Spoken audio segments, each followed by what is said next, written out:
Ya, puji Tuhan Bapak Ibu, kita kembali lagi dalam acara Kasih Yesus Ministry dan kita akan dikuatkan dengan kebenaran-kebenaran firman Tuhan yang menghidupkan untuk kita boleh mengalami sesuatu yang baik. Dan tema di hari yang indah ini adalah 3 dosa yang tidak diampuni oleh Tuhan. Saudara, 3 dosa yang tidak diampuni oleh Tuhan. Mari kita dengar suatu kebenaran firman Tuhan di dalam 1 Yohanes 1 ayat 9. Firman Tuhan katakan demikian.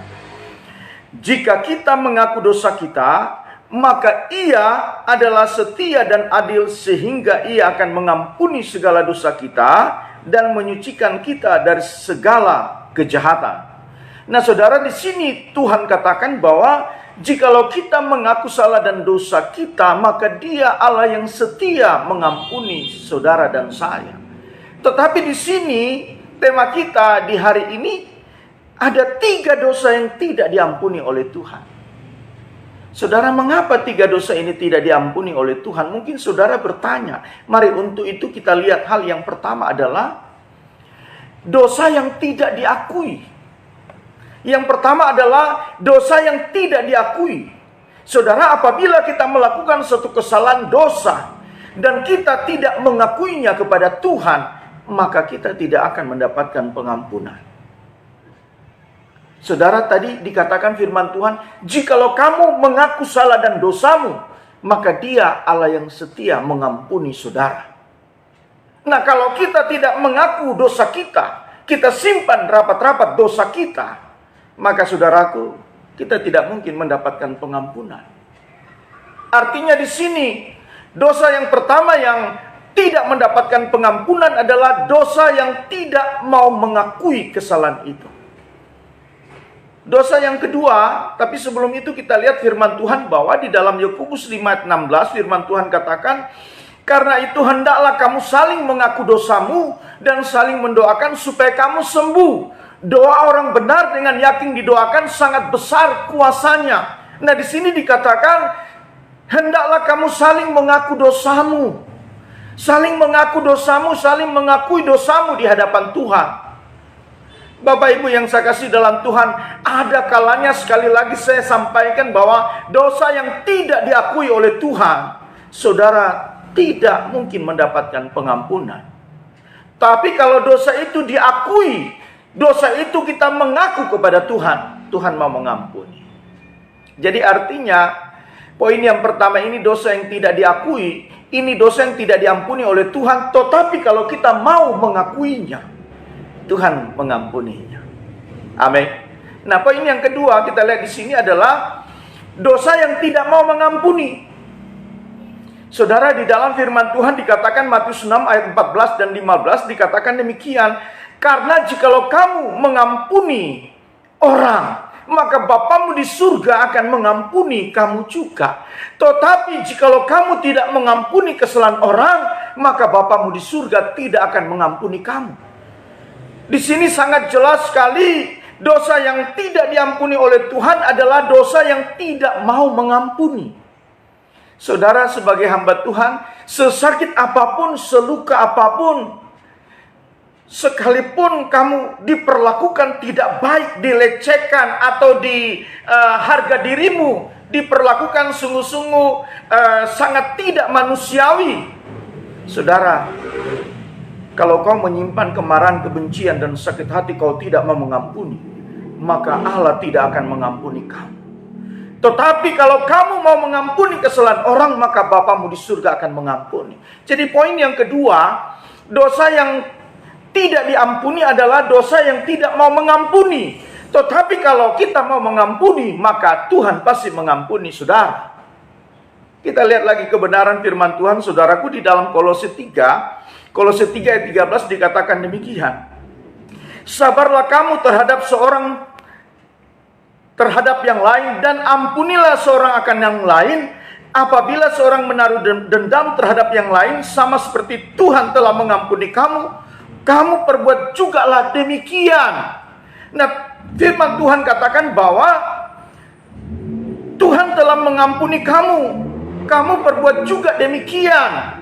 Artinya di sini karena Tuhan yang maha mengampuni, pada waktu kita disakiti, kita kesalahan dosa yang kita lakukan, kita minta ampun kepada Tuhan, Dia mengampuni kita. Demikian juga kalau ada orang yang bersalah kepada kita, kita harus mau mengampuni mereka. Ini luar biasa pengajaran dari Tuhan Yesus Kristus. Jadi sebagai hamba Tuhan sekali lagi, ya, dosa yang tidak diampuni adalah dosa yang tidak mau mengampuni. Tetapi kalau dia mau mengampuni, dia akan diampuni oleh Tuhan. Jadi poin yang pertama adalah dosa yang tidak diakui itu tidak akan diampuni oleh Tuhan. Yang kedua adalah dosa yang tidak mau mengampuni. Tetapi kedua dosa ini, jikalau saudara mengaku dosamu, saudara jujur terbuka kepada Tuhan dosa yang kamu lakukan, maka kamu diampuni oleh Tuhan. Dan poin yang kedua adalah dosa yang tidak mau mengampuni. Apabila kamu mau mengampuni, maka kamu akan diampuni oleh Tuhan. Dan dosa ketiga dikatakan di sini, saudaraku, kita lihat di dalam Matius 12 ayat 31 sampai dengan 32. Matius 12 ayat 31-32 firman Tuhan. Sebab itu aku berkata kepadamu, segala dosa dan hujat manusia akan diampuni.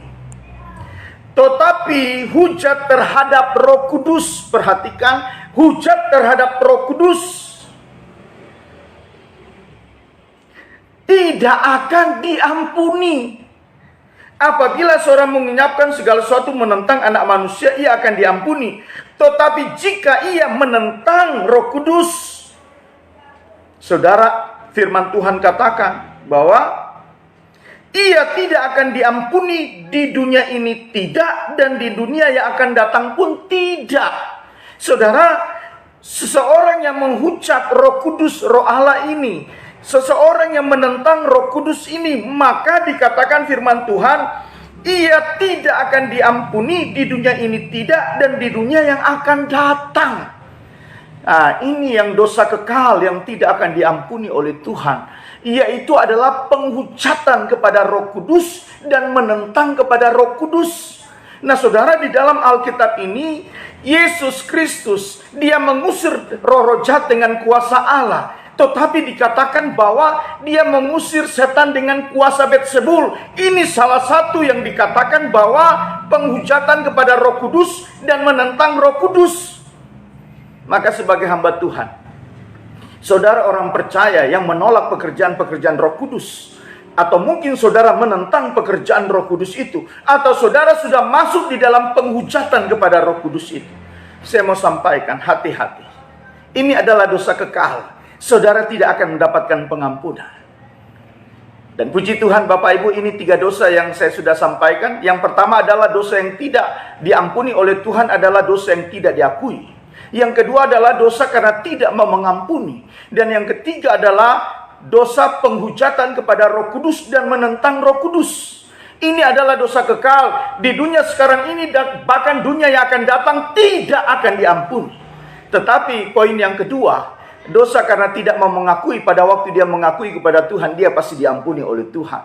Dosa yang tidak mau mengampuni, pada waktu dia mau mengampuni, diampuni oleh Tuhan. Bapak Ibu yang saya kasih dalam Tuhan, sebagai hamba Allah, saya mengingatkan, jangan sekali-sekali kita menghujat Roh Kudus. Jangan sekali-sekali kita menentang Roh Kudus. Dan apabila ada dosa yang belum kamu akui itu di hadapan Tuhan, maka Dia Allah yang setia akan mengampuni saudara. Kalau saudara begitu sulit untuk mau mengampuni sebagai hamba Tuhan, lepaskan pengampunan sesakit apapun, seluka apapun, bahkan sejahat apapun yang terjadi dalam kehidupanmu. Kamu harus mau mengampuni orang-orang tersebut. Yesus Kristus adalah suatu contoh teladan yang luar biasa. Dia menyampaikan firman Tuhan tentang hal mengampuni dan Dia lakukan di atas kayu salib. Dia sampaikan firman Tuhan dan Dia lakukan. Dia berikan contoh teladan yang baik. Ya Bapa, ampunilah mereka sebab mereka tidak tahu apa yang mereka lakukan. Ini luar biasa. Saudara, kita punya Tuhan yang sungguh mulia hatinya, memberikan suatu contoh teladan yang luar biasa. Sebagai hamba Tuhan, mari sesuatu yang baik yang telah kita dengar hari ini, mari kita tangkap baik-baik. Kalau ada dosa-dosa yang kita sembunyikan, yang belum kita akui, mari kita berdamai dengan Tuhan. Kita punya Tuhan yang maha mengampuni, Dia maha baik. Dia juru selamat kita, sang penolong yang setia, yang tidak pernah meninggalkan saudara dan saya. Kalau ada dosa yang kita simpan, kemarahan karena kita dilecehkan, diperlakukan tidak baik, dikhianati, atau apa saja, dan saudara merasa sakit, lepaskan pengampunan, maka saudara akan diampuni oleh Tuhan. Tapi hati-hati penghujatan kepada Roh Kudus dan menentang Roh Kudus. Ini adalah dosa kekal. Sekarang ini bahkan yang akan datang tidak akan mendapatkan pengampunan. Sebagai hamba Tuhan, saudara jangan sekali-sekali saudara menentang pekerjaan Roh Kudus. Jangan sekali-sekali saudara menghujat Roh Kudus, Roh Allah yang suci dan kudus ini. Maka saudara tidak akan diampuni. Ini dosa kekal. Puji Tuhan, demikian firman Tuhan. Mari kita satu dalam doa. Bapa, berkati umat-Mu, sehingga apapun yang terjadi dalam kehidupan mereka, mereka mampu untuk mengakui dosa-dosa mereka. Dan mereka mampu untuk mau mengampuni. Karena Engkau berjanji, kalau kami mengakui dosa kami, kami mau mengampuni, maka Engkau Allah setia yang akan mengampuni kami. Demikian juga ya Tuhan, supaya di dalam mulut, bibir, lidah kami, dan hati kami tidak ada yang keluar penghujatan kepada Roh Kudus. Tidak ada yang sekalipun yang keluar untuk menentang pekerjaan Roh Kudus. Oleh sebab itu Tuhan tolong supaya kami orang-orang percaya, di mulut, bibir, lidah kami, untuk kami berjaga-jaga, waspada, untuk kami tidak melakukan perkataan-perkataan yang penghujatan kepada Roh Kudus dan menentang Roh Kudus. Terima kasih Bapa. Di dalam nama Yesus Kristus kami berdoa dan mengucap syukur. Haleluya. Amin. Bapak Ibu yang saya kasih dalam Tuhan, kalau Bapak Ibu membutuhkan dukungan doa, silakan menghubungi kami lewat SMS atau Messenger atau WA. Kami akan mendoakan Bapak Ibu. Dan ingat Bapak Ibu, Tuhan membawa kami di dalam pelayanan khusus di dalam pengusiran dan pelepasan dari roh-roh jahat, karena saya pun mengalami demikian. Kalau saudara percaya, bagi Allah tidak ada yang mustahil. Puji Tuhan. Salam.